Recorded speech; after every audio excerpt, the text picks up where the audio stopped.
Сайн байцгаана үзэгчдээ. Аялын тойрог өнөөдөр үзэгч та бүхнийгээ Швейцарын Женев хот болон Альпийн нуруу Италийн хамгийн том хоёр дахь хот болох Миланаар аялсан нэвтрүүлгээ та бүхэндээ хүргэх болно. Өнгөрсөн дугаараар үзэгч та бүхэндээ бид Парис хотоор аялсан нэвтрүүлгээ хүргэсэн.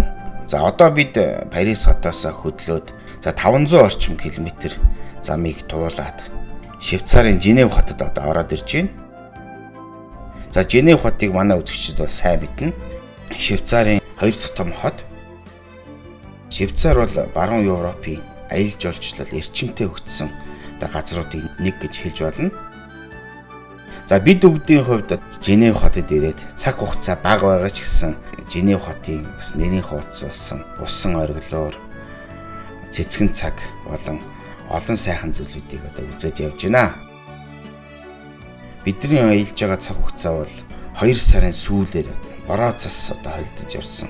Ийм цаг агаарын нөхцөл байдалд бид нар аялаад явж байна. Швейцараар бид нар аялаад үзэгч та бүхэндээ бид ерөнхийд нь таймлоод Швейцарын аялал жуулчлалын хөгжлийн талаарх мэдээллийг үзэгчдэд хүргье. За өнгөрсөн жилийн байдлаар ихэд Швейцараар аялсан нийт аялагчдын тоог гаргасан судалгаагаар харж байхад 20 гаруй сая хүн аялсан байдгийн. Дийлэнх нь Герман болон баруун Европын жуулчид байдаг. За сүүлийн үед аялал жуулчлалын хөгжилд тодорхой хэмжээний жинд дарж байгаа жуулчдын хувьд Хятад, Орос, Америк нэгдсэн улсын жуулчид бол зүү ёсоор ордог. За Швейцарын аялал жуулчлалын хамгийн гол онцлог хөгжиж байгаа чиг хандлагыг тоймлоод хэлэх юм бол байгалийн аялал жуулчлал болон Швейцарын үндэсний онцлогийг илэрхийлсэн олон төрлийн брэнд бүтээгдэхүүнийг үзэж танилцах аялал зөнхөлдөг гэж хэлж болно. Зөвхөн Швейцарын шоколад амттны үйлдвэрлэлийг ярьж байхад 18 дугаар зууны үеэс швейцарчууд дэлхийн бусад улс орнуудаас шоколадны түүхий эдийг авчирч өөрсдийн гэсэн брэнд сар бүтээгдэхүүнүүдийг үйлдвэрлэж эхэлсний нэг нь амттны зах зээл дээр нэлээд хүч төрөн орж ирсэн шоколадны үйлдвэрлэл худалдаа гэж хэлж болно. 19-р зууны ихэнх үеэс дэлхийд даяар алдаршиж эхэлсэн байдаг.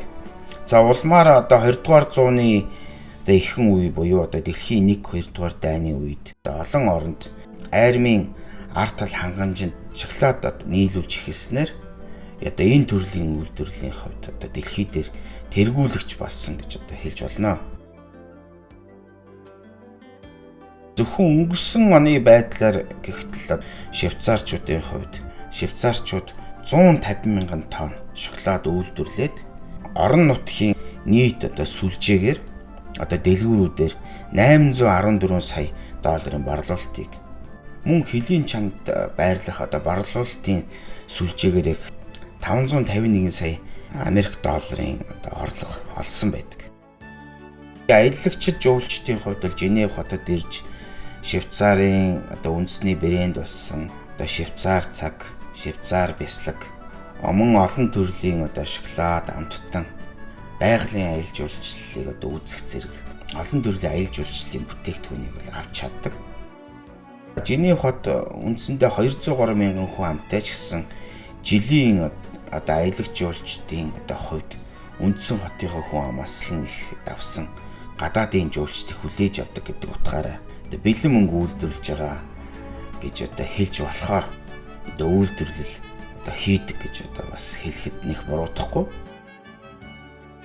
Аялал жуулчлал үзэсгэлэнт байгалаараа олж байгаа орлого нь дэлхийд нэлээд томоохон байр суурийг эзэлдэг гэд бодохоор үйлчлэгээний салбарыг туйлд нь хүртэл хөгжүүлж чадсан улс гэж хэлж болно.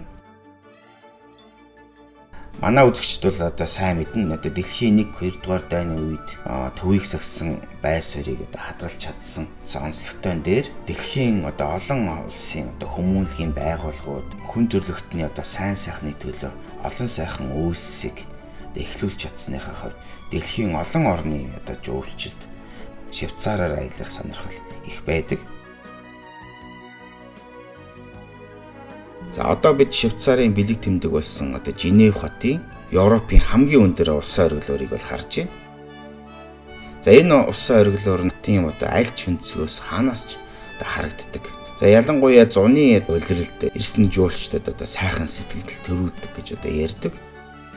За 1 секундэд 500 литр ус одоо өндөр даралтаар шахаад 150 м өндөр хөөрч одоо тоосрон буухтаа солонгорч одоо тийм цагаан харагддаг. Одоо тийм очиртай. Одоо жилийн 4 улиралд одоо энэ усан оргилуур нь ажилладаг. Бас тийм байх юм аа. Одоо бид Женевийн одоо бэлэг тэмдэг болсон цэцгэн цаган дээр ирээд одоо дурсгалынхаа зургаа татуулж байна. Женевийн бэлэг тэмдэг болсон цэцгэн цагийг одоо их дэлхийгээ хайрлан хамгаалах одоо бэлэг тэмдэг болгож одоо 1955 онд байгуулсан байдаг. За энэ цэцгэн цагийг тарьж байгуулахдаа багцаагаар одоо 6500 гаруй цэцэг ашиглаж одоо хийсэн байдаг. За 2005 он хүртэл энэ цэцгэн цаг нь одоо дэлхийн хамгийн их цэцэг орсон рекордыг одоо хадгалж байгаад одоо 2005 оны одоо 6 сарын 7-нд Ираны Тегеран хотод одоо 15 м-ийн диаметр бүхий асар том цэцгэн цагийг одоо бий болох хүртэл тэр рекордод хадгалж исэн одоо ийм түүхтэй байдаг. За Женевч жуулчилсан одоо жуулчдын заавал үзэх газруудын нэг нь Европ дахь нэгдсэн үндэсний байгууллагын одоо төв байрны өмнө байрладаг. За эвдэрхий сандал гэж одоо хэлж болно.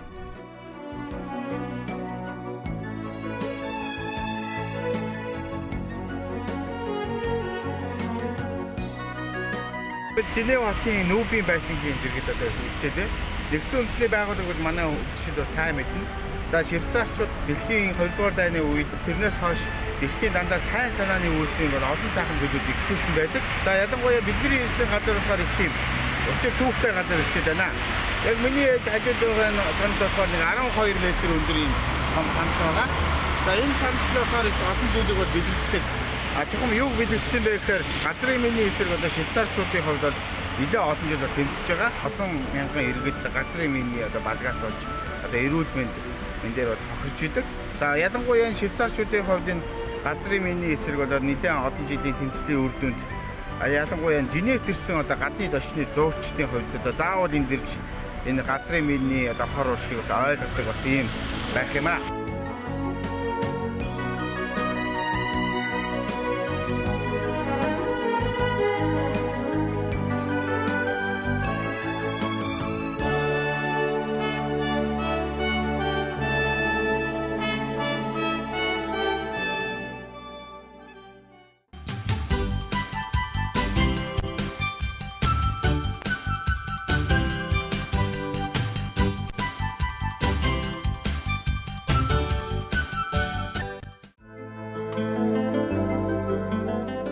Манай аяллаа хамт олон урд шөнө Женевт хоноод Швейцарт одоо хил залгаа орших Францын анимац хотын хүнсний сүлжээ дэлгүүрээс аян замынхаа хүнсээ базаах гэж явж байна. За энэ далмаараа үзэгч та бүхэндээ за Европын ард түмний амьдралын нэг хэсэг болсон өргөн хэрэглээний бараг чухмыг ямар үнэтэй байдгийг бэ? Амьдралын өртөг одоо хэр юм бэ гэдэг талаас үзэгч олондоо бас мэдээлэл одоо өгье гэж бодож байна. 7.5 үзэгч нэг 15,000 орчим биеэр шаардлагатай.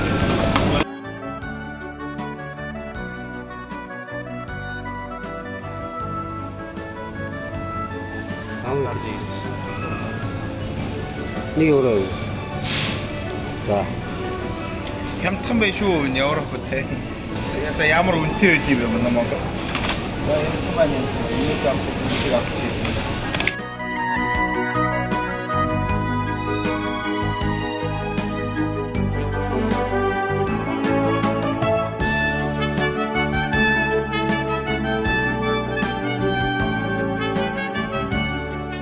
За нэг 1 кг орчим одоо гахаа мах 7 евро гэж чинь 15,000 орчим төгрөг юм байна. За манай Монголын үнээс бол бас арай жоохон үнэтэй юм байна.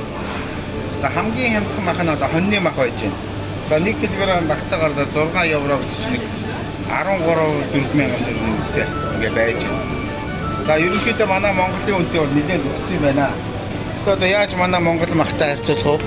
Манай Монгол мах чинь бэлчээрийн мах шүү дээ. За хамгийн хямдхан мах бол одоо дахиад юм байна дөө. 1 кг-ын багцаагаар нэг 4 евро гэдэг чинь. За нэг 10,000 орчим төгрөгийн үнэтэй. За манай чи ерөнхийдөө энэс бас нэлээд хямдхан байгаа шүү дээ. 1.5 кг-аас 12 евро гэдэг чинь. За багцаагаар нэг 25,000 төгрөгөөр 1 кг өхрийн махад авч байна. Нэг манай монголоор нэг миний дэлгүүр хавцаач юм уу да тийм нэг дэлгүүр. Мандрын ямар үтэй? 2 кг нь 2 евро гэж чинь 2500 төгрөг гэсэн байхгүй юу? За манай Монголоос 5-6 дахин ямхан. За хятад бол жимс бол биш. Одоо дээр шинэ жилээр мандрин задлахаар нэг их гоё үнэртдэг байсан. Яг тийм мандрин байж байна.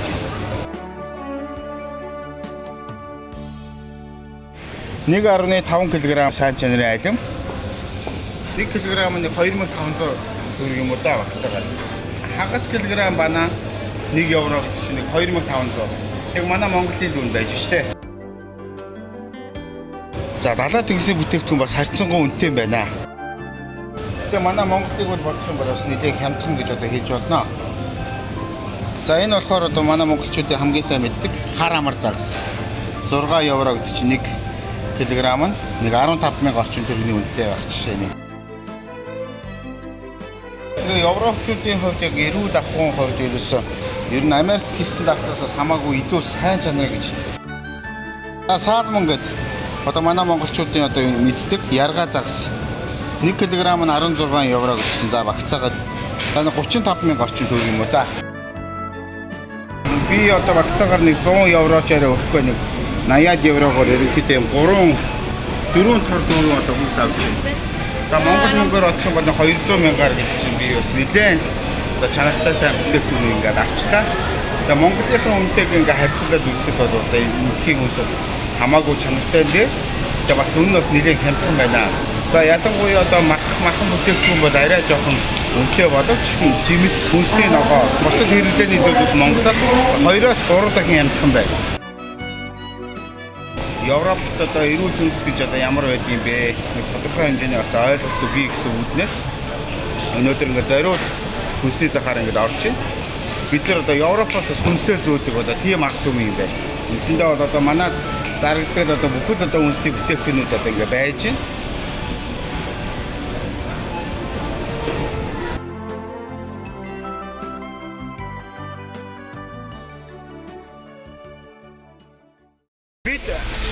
Франц аниме сонсоод хөдлөөд Альпийн орны хамгийн одоо өндөр оргил одоо Монбланаар дайраад явж байна. Манай тулгааг бол үзэгч мэдж байгаа хаа. Европын тойроо ил компани одоо Францад суурилуулж за бид бүхнийг дагуулад одоо ингээд Альпийн ороо даваад Италийн одоо Милан хот руу бид нар одоо аялах гэж байна. Одоо өнөөдөр одоо 2 сарын 21. За манай монголчуудын хувьд болохоор яг шинийн 2 наа ингээд сайхан тэмдэглээд цагаан сараа хийж байгаа бол за бидний хувьд одоо сая нэг Женев цагаан сараа сайхан тэмдэглэж Итали руу ингээд явж байна. За ингээд бүгдээрээ Альпийн ороогаар ингээд хамтдаа аялья. За манай баг үргэлжлэн дээр болохоор одоо зурглаач Батулга за одоо хөтлөгч гауулцээ би за Европын тойроо компани одоо суурин төлөөлөгч тулгаа. За одоо манай хэдэн найз нар байж байгаа. Отгогийн гэрүүлгээд ингээд бид нэг олоолаа ингээд 8 хүний бүрэлдэхүүнтэй ингээд аяллаа үргэлжлүүлэн явж байна.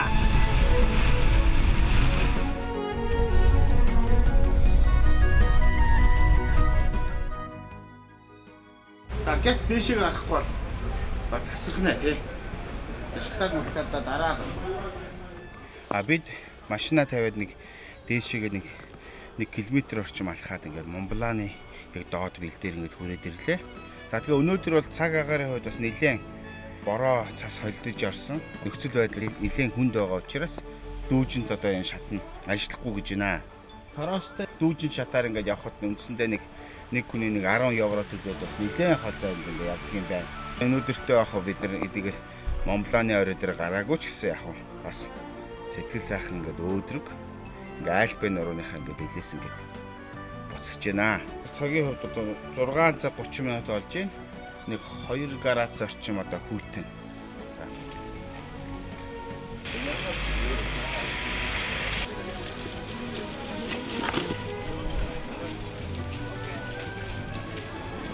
Яасан.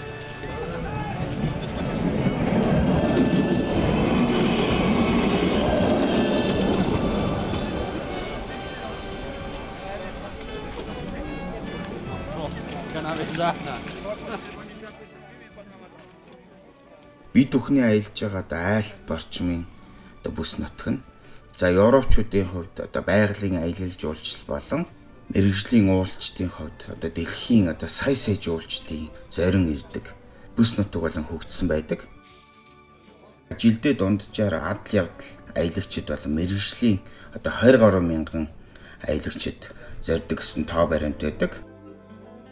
Одоо байгалийн аялал жуулчлал, өвлийн аялал жуулчлалын одоо хувьд олон сая жуулчдын заавал одоо зорин ирж одоо аялдаг газруудын нэг. За энэ утгаараа айл борчмын одоо бүс нутг нь Европын одоо олон улсуудыг одоо дамнаж оршдог учраас одоо эдгээр улсуудын хувьд аялал жуулчлалын одоо маш чухал бүс нутг гэж одоо хэлж болно. За тухайлбал Австри, Словак, Итали, Швейцар, одоо Лихтенштейн, Герман, одоо Франц зэрэг олон орнуудыг дамнаж байрладаг. Одоо ийм онцлогтой газар. За манай монголчуудын хувьд бидний хувьд Европтой цаг агаар болон одоо байгалийн тогтцсон хувьд нэлийн төстэй учраас энэ давуу талаа одоо ашиглаж одоо ялангуяа европчуудаас энэ аялал жуулчлалын одоо бүтээгдэхүүн аялал жуулчлалын одоо үйлчлэгийг одоо сайн сураад одоо хөрөнгө оруулалтыг хийгээд одоо аялал жуулчлалыг хөгжүүлж чадах юм бол одоо бидний хувьд бол асар хэрэг байгаа гэж одоо санагдж байна.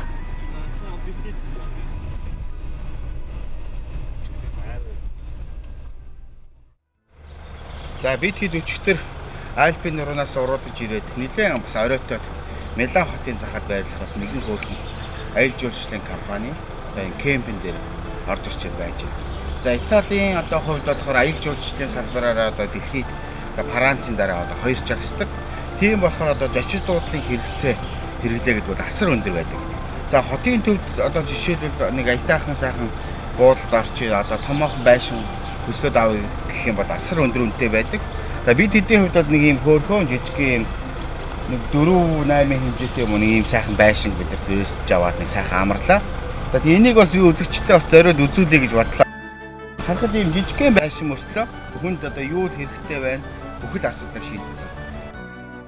3 одтой 4 одтой зочдод одоо орцсон юм шиг хэдүүлээ бас үзэгч олондоос үзүүлье. За ялангуяа манай жуулчны компани одоо эрхэлж байгаа хүмүүс юм гадаадынханд үйлчилж байгаа одоо байгууллагуудын хувьд энэ их хэрэгтэй санаа авахар зүйл гэж одоо надад санагдж байна. Ороод ирэнгүүт энэ үүднийхээ эксперимент хөөрхөн галт тугааны ингээ ширээ сандалтай тавьсан ингээ бүх юм байж байна.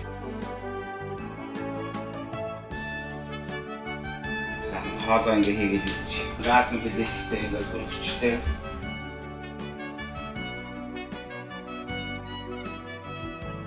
За ийшээ ондод үзүүлээ шүү дээ.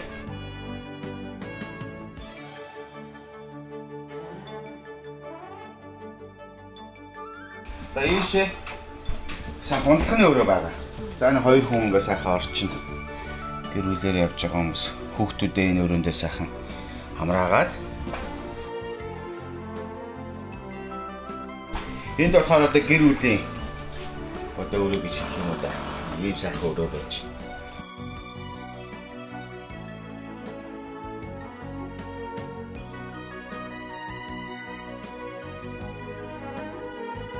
Ижигэн байшин мөртлөө маш ид шидтэй байшин. За ингээд ийшээ ороод үзэхээр энэ дотор ингээд угаалгын өрөө байж байна. Ингээд сайхан шүршүр. Одоо ийм жоохон зайд бүх асуудлыг би шийдсэн. За энэ байшин болохоор бас сайхан тийм ухаалаг байшин. Эндээ сайхан партай. Хараа ингээд сайхан асаагаад халаачна. Контейнер. Өчтөр орой орж ирэхэд нэлээд тийм байшин бод нэлийн зэврүүхэн байсан. За энэ яасан ч хүүтэн байшин дээр халах гэж нэлээд уднаа гэж бодсон. Ерөөсөө ороод конот дараад нэг 5 минут усаа дараад ийм сайхан байшин маш хурдан халддаг юм байна. Францын ARM гэдэг нэлээд мундаг одоо компани одоо номер 1 бүтээгдэхүүн. Барилгын материалын хувьд болохоор ерөөсөө галж чаддаггүй нэг ийм материалаар хийгдсэн. Манай аялал жуулчлалын салбарт одоо бизнес эрхэлж байгаа ус хөдөө орон нутагт байшин барилгыг барихад нэлээд хүнд. Одоо дээд үст цахилгааны асуудлыг шийдэх хэцүү байдаг бол энэ байшинг ерөнхийдөө хийж хайтах юм байна. Хамгийн гол нь угсарч аваад одоо буулгаж болдог.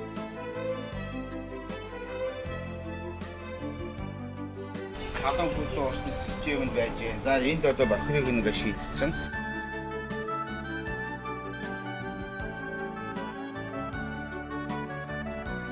Халуун аялагчныг машинаа юм сайхан тавиад бүхэл хэрэгцээгээ хангацдаг. За нэг ийм газар сайхан амарлаа. За тэгээ бид хэдийн хувьд одоо өнөөдөр Миланд ирсэн үзэгч олонд дэлхийн загварын хамгийн төв хот гэж одоо хэлж болдог. За Милан хотыг бол үзэгчтэй би зөвхөн нэг товчхон ойлголт өгөхөд за Итали бол одоо дэлхийн газрын зураг дээр одоо гутлын хэлбэртэй одоо тийм улс байдаг. За ерөнхийдөө хүмүүсийн шавлаж шилдэг одоо ёжиж шилдгээр бол талаас ингээд дээшээгээ төрүүрийгээ өксөх тусмаа одоо хүмүүсийн хамар одоо ингээд шантайгаа нэлээд тийм ихэмсэг бардам тийм яргуур болдог гэж одоо бас хүмүүсэл шоглож хэлдэг. Тэгээ дэлхийн загварын чиг хандлагыг одоо хамгийн гол тодорхойлж байгаа Милан хотоор бас хэдүүлээ аялаа. Итали гэдэг чинь ерөөсөө тэр чигээрээ л одоо үз хүзүүр байдаг. Миланы хамгийн гол бизнесийн төвөөр одоо үзэгч та бүхнийг аялуулъя гэсэн санаатай байна.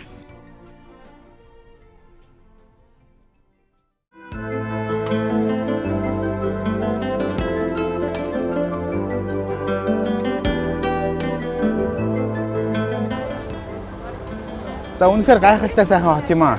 Милан дээрээ ингээд ерөөсө хаашаа л харна уу? Одоо эртний Грек-Ромын үеэс ахуулаад одоо 13-4-р зууны одоо готик хийцтэй гэдэг. Тэр нь хаашаа л харна уу тэр сайхан уран барилгуудыг одоо үнэхээр хараад гайхаж байна.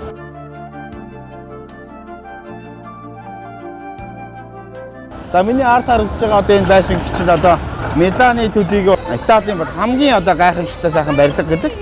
Зүгээр энэ барилгаас зөвхөн ингээд жишээ аваад ингээд хэлэхэд энэ байшин тойрол одоо энэ Италийн гудамжууд ингээ харж байхад үнэхээр одоо тийм дээр үеийн одоо эртний сайхан хэв шинжээ хадгалж чадсан юм уран барилгууд ингээ байж байна.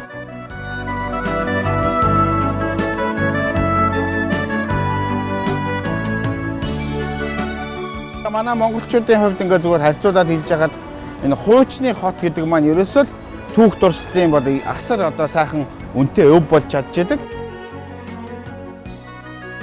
Итали, Францад ирээд ажигласан зүйл гэхэд тэр өндөр сайхан барилгууд одоо шил тойлуулсан байшин барилгууд бол нэг байхгүй. Ер нь эртний сайхан уран барилгын хийс гэдэг маань ерөөсөө энэ хотын гайхамшиг болж идэг гэж одоо хэлж болно. Дэлхий дээр одоо аялал жуулчлалаараа хамгийн түрүүнд байдаг улс гэхээр одоо Итали, Франц хоёр ерөнхийдөө бараг нэг гэдэг хэлчихэд буруудахгүй. Франц гэж өнгөрсөн жил чинь 83 сая жуулчин хүлээж авсан. За Итали чинь Францаас бас нэг дутхааргүй олон сая жуулчдыг хүлээж авч идэг. Милан хотод ирээд ингээд үзэж яхад эрт дээр үеийн одоо уран барилгын сайхан хийцийг одоо орчин үеийн хэв маягтай ингээд хослуулсан тийм сайхан хот байна.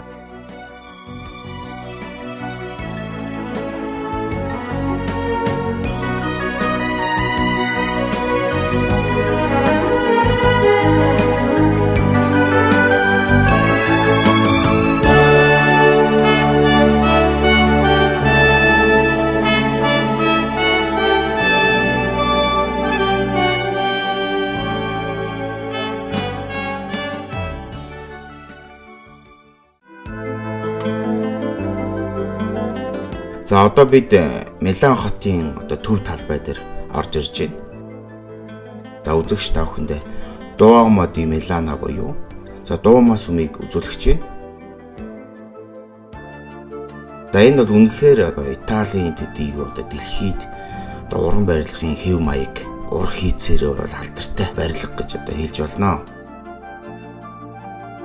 Аялж байгаа бидний хувьд төрсөн сэтгэл гэх юм бол маш сайхан ихэмсэг барилга гэж санагдаж байна.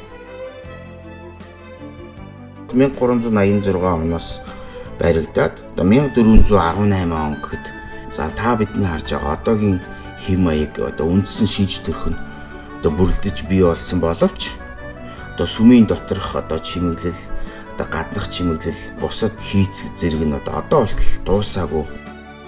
За багцаагаар 600 гаруй жилийн туршид баригдаж байгаа барилга гэж хэлдэг. За Италийн Милан хотын хамгийн гол үзэх үзмэр гэж нэрлэгддэг. За ялангуяа залмайтан шашинтай италичуудын хувьд Ватикан хот улсад байрладаг. Гэгэн Петрийн сүмийн дараа орох Италийн хамгийн том сүм гэж хэлдэг. Дэлхийд хэмжээгээрээ 5 дугаарт бичигддэг.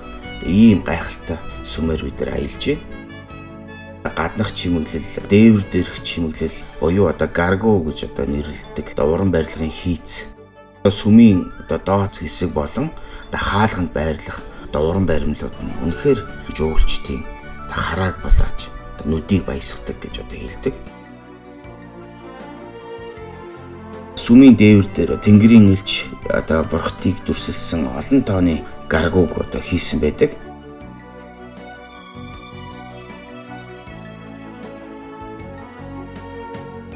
Хожим 1800-аад оны сүүлээр сүмийн дээвэр дээрх Тэнгэр бурхтын элч болон бурхтын дүртэй баримл чимэглэлүүд нь муудсны улмаас сэргээн засварласаар байгаа ийм учиртай сүм байна.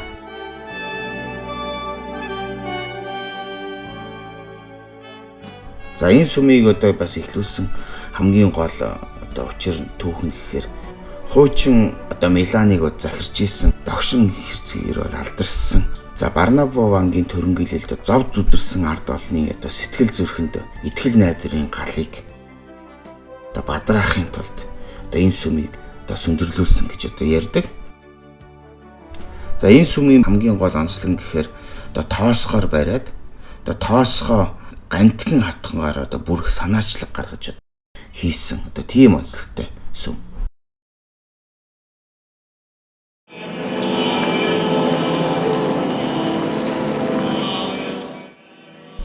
Ер нь энэ сүмийг барихтаа дэлхийн маш олон орноос шилдэг архитекторуудыг авчирч ажилуулсан түүхтэй. Европын шилдэг 78 архитекторууд ажиллаж ийж за энэ сүмийг барихад нөхцөр ажлыг хийсэн байдаг. Үндсэндээ энэ сүм бүрэн дуусаагүй гэж үздэг ч гэсэн ирсэн жуулчдын сэтгэл зүрх харааг булаасан тийм гайхалтай сүм гэж бидэнд санагдаж байна. За мэдээж италичуудын хувьд ялангуяа энэ алдартай сүмийг ирж үзэх гэсэн жуулчид хүмүүсийн төхөлд үнэхээр дарагддаг. Маш олон онцгой зүйлүүдийг сүм дээр байдаг гэж бас үздэг юм байна. Европын ихэнх сүмүүд сүмийн хонхонд зориулсан тусгай цамхаг хийдэг бол за энэ сүмийн гол онцлог нь гэхээр хонхонд зориулсан цамхаг байхгүй.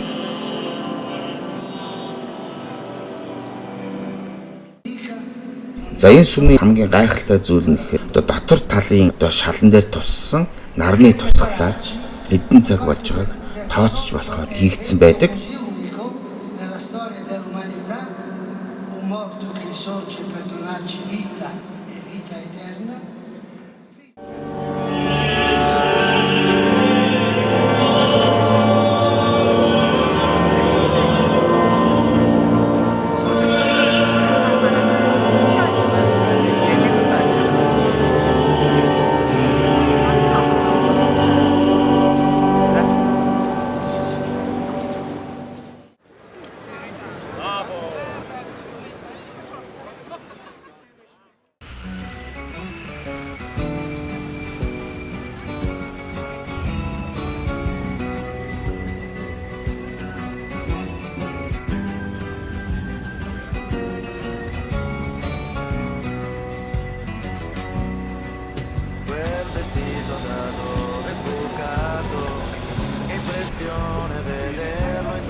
Ii şartçıdır.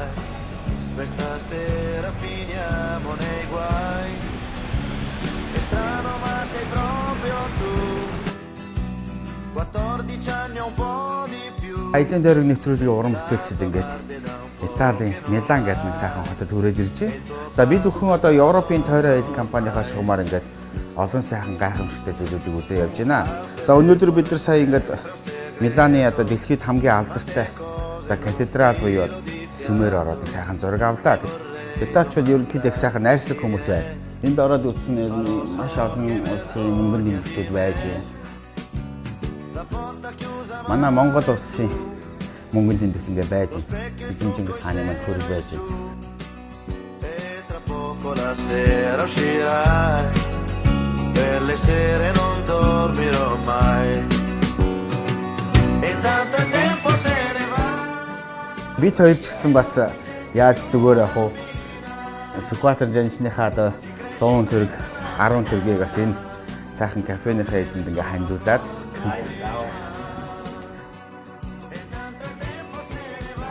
кофег бол маш сайхан чандаг хүн байна. Тэгээ бид ч гэсэн бас их сайхан сууж байна.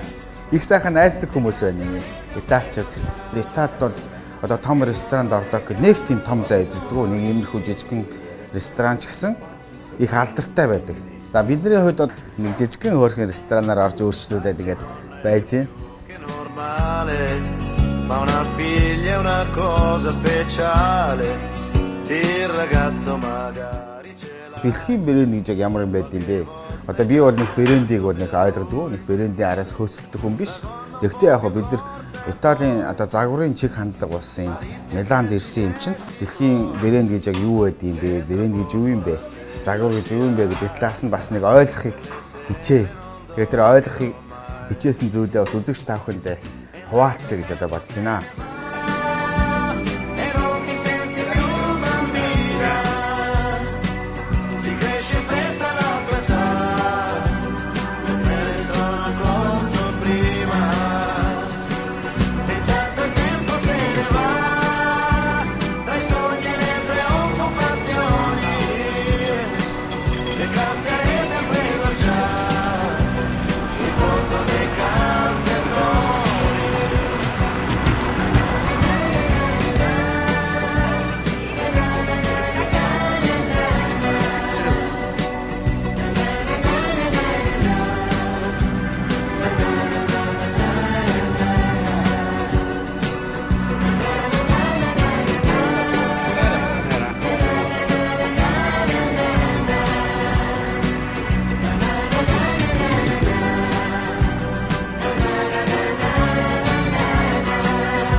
Маш олон дэлгүүрүүдээр явлаа. Маш олон төрлийн брэндүүд байж байна. За италичуудын хувьд бол арьс ширийг боловсруулах тал дээр дэлхийд дээр номер 1 гэж одоо ярьдаг. Маш үнэтэй дэлгүүрүүд байж байна. Бараанууд байж байна. За жишээлбэл энд ингээд ороод үзэж байхад ерөөсөө энэ сая дэлгүүрийн хүн надад хэлээ л дээ. За манай дэлгүүр болохоор ерөнхийдөө алдартай дэлгүүрээ ер нь одоо гутлыг бол гараар хийдэг гэдэг ярьж байна. За ялангуяа гутлыг яаж одоо хийдэг гэхээр ерөөсөө хүний хөлөнд тохируулж одоо гутал хийдэг. Ялангуяа энэ арьсыг бол маш сайн боловсруулад одоо ингээ хийж байна. Манай Монголд бол бас юмны үнэ одоо галзуурсан байгаа. Манай Монголтой харьцуулаад үзэх юм бол одоо энэ нэг сайхан гутлагт чи одоо нэг за Монголд одоо бараг нэг сая гаруй төгрөгийн үнэтэй 2 сая төгрөгийн үнэтэй бараг болохоор гэж би зүгээр таамаглаж байна. Энэ гутлагч чи одоо үнэхээр 50% хямдраад нэг 189 евро болцсон ингээ байх жишээний.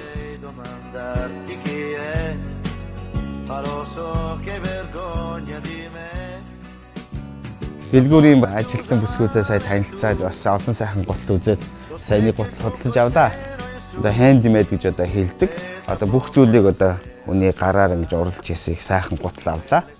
Загварын хот гэдэг утгаар нь энэ хүмүүсийн одоо хотын амьдралын хэм маягийг ингээ харж байхад ерөнхийдөө Итали эмэгтэйчүүд залуучууд их тийм загварлаг маш сайхан хувцас тохируулж өмсдөг хүмүүс л байж байна. Би Европт ирээд ерөнхийдөө тийм их тарган хүн харсангүй. Ер нь их ховор байна.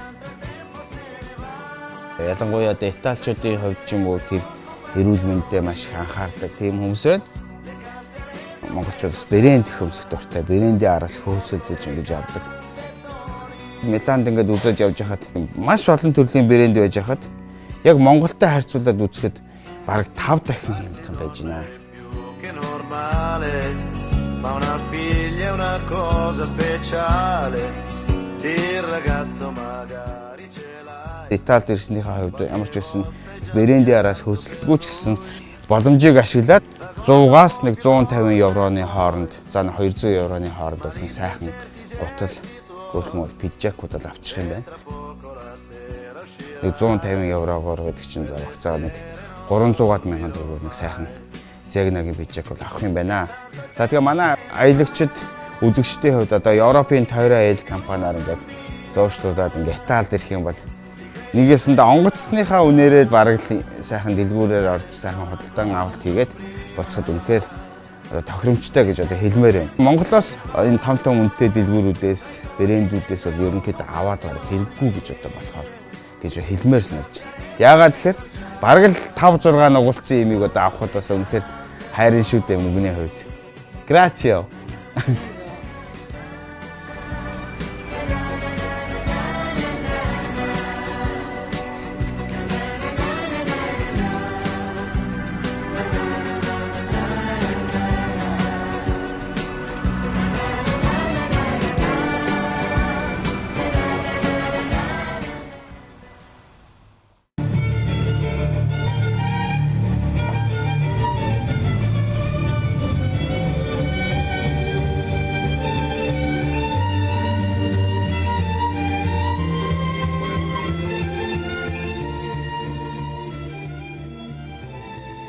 Аялын тойрог өнөөдөр үзэгч тав хүнтэйгээ Швейцарын Женев, Альпино руу Италийн Милан хотоор ингээм хамтдаа сайхан аяллаа. За энэ дэлмаараа нэвтрүүлэгтээ хамтарч ажилласан компаниудаа бас дурдмаар байна. Эдгээр компаниудын одоо тусламж дэмжлэгээр бид бүхний нэвтрүүлэг санхүүжигдэж үзэгч тав хүндээ одоо хүрдэг. За манай нэвтрүүлгийн ерөнхий ивент тэтгэгчээр Европын тойрон аялал компани, Грек групп, нэвтрүүлгийн ивент тэтгэгчээр Наран Трейд, Наран Travel зэрэг олон компаниудын дэмжлэгээр бид нэр сайхан аяллаа. Үзэгч тав хүндээ хүргэлээ.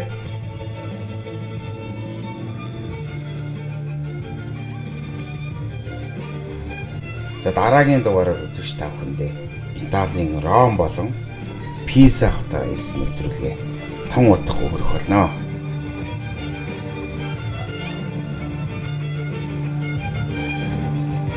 Нэвтрүүлэгтээ хамт аялсан үзэгч тав хүндээ баярлалаа. Дараагийн дугаар хүртэл баяртай үзэгчтэй.